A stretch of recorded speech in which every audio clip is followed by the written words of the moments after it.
Apat na super typhoon mga kapatid, mga kababayan ko ang maaaring manalasa sa bansa po natin. Mga kapatid, mga kababayan ko, huwag po ninyo itong baliwalain. Ito po ay panibagong bulong sa akin ng Diyos Ama. Maaari po itong magdulot ng malawakang baha. Malalakas po itong bagyo mga kapatid, mga kababayan ko, na maaaring kumitil ng maraming buhay sa Bulacan, sa probinsya ng Albay at sa Kamaynilaan. Mga kapatid, mga kababayan ko, sinabi po ng Ama, ang sino man na mayroong malaking pananampalataya at tapat na pananampalataya sa Panginoong Hesukristo, kailanman ay hindi po mapapahamak, bagkus magkaroon ng buhay na walang hanggan. Mga kapatid, mga kababayan ko, tayo pong lahat ay pinapaalalahanan ng Panginoong Ama na magsisi na po tayo sa ating mga kasalanan at magbalik loob sa ating Diyos. Sapagkat malapit na ang muling pagbabalik ng ating Panginoong Hesukristo.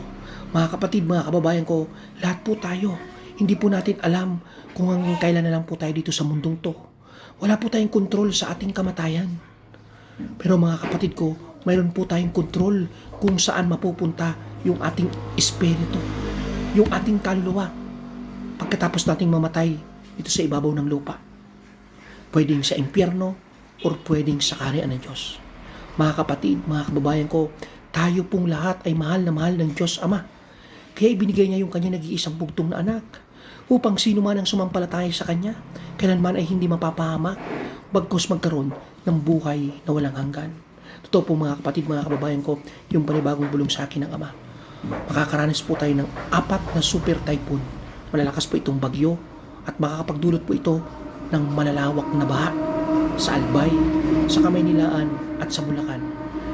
Mga kapatid, mga kababayan, hindi ko po maintindihan ang nais iparating sa atin ng Ama. Pero iisa lang po yung palagi niya sa akin sinasabi, paulit-ulit po, na mag-repent, na magsisi na ang bawat sangkatauhan sa sanlibutan ito. Mga kapatid, mga kababayan, please don't ignore the message of God to you, brother and sister. Napakahalaga po ninyo. Bawat taong may tibok ang puso, mahalaga po sa ating Ama. Mahalaga po sa ating Panginoong Hesukristo. Kaya mga kapatid, huwag po natin baliwalain yung kanyang mga paalala habang may panahon pa, habang hindi pa po tayo inaanod sa malawakang baha dulot ng paparating ng mga super typhoon na ito sa ating bansa. Kung dumating man yung kamatayan sa ating buhay, sapagkat wala tayong kontrol dito mga kapatid, wala po tayong takot, sapagkat ready po tayo na haharap sa ating Ama. At mayroon po tayong pagkakataon na makadaan sa makipot na daan papunta sa kaharian ng Diyos.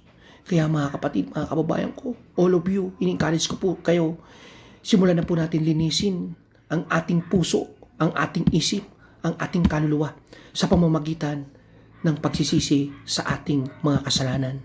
Sikapin po natin na talikdan na yung dating tayo na makasalanan. Sikapin po natin na tayo po ay ipanganak muli sa presensya ng Panginoon. Iluwa po natin yung mga panunukso ng diablo, yung temptation ni Satanas. Huwag po natin tanggapin yung panandali ang saya, yung ligaya na alok ni Satanas.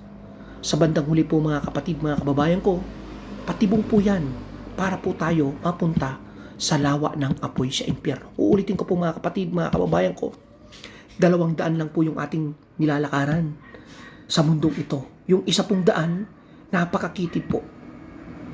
Maraming tumbang puno, putikan. Subalit mga kapatid ko, sa may dulo po nun, papunta sa kaharian ng Diyos. Malapalasyo po. Walang hanggan mga kapatid ko. Buhay na walang hanggan na pangako sa atin ng Diyos Ama.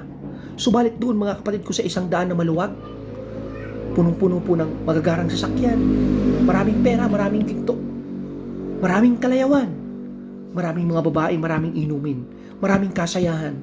Subalit mga kapatid ko, sa may kalagitnaan po noon, mayroon pong butas, patibong, papunta sa lawa ng apoy sa impyerno. Kaya mga kapatid, mga kababayan, all of you, ini-encourage ko po kayo, pagsisihan na po natin ang ating mga kasalanan at magbalik loob na po tayo sa ating Diyos. Sapagkat hindi po nagbibiro ang Ama sa kanyang paalala sa Marcos 1 verse 15 na ang takdang panahon ay kumpleto na. Malapit na ang paghahari ng Diyos. Magsisi na kayo sa inyong mga kasalanan at manampalataya sa Ebanghelyo. Kung gusto natin na maligtas tayo sa lawa ng apoy sa impyerno at maranasan natin ang buhay na walang hanggan sa kaharian ng Diyos.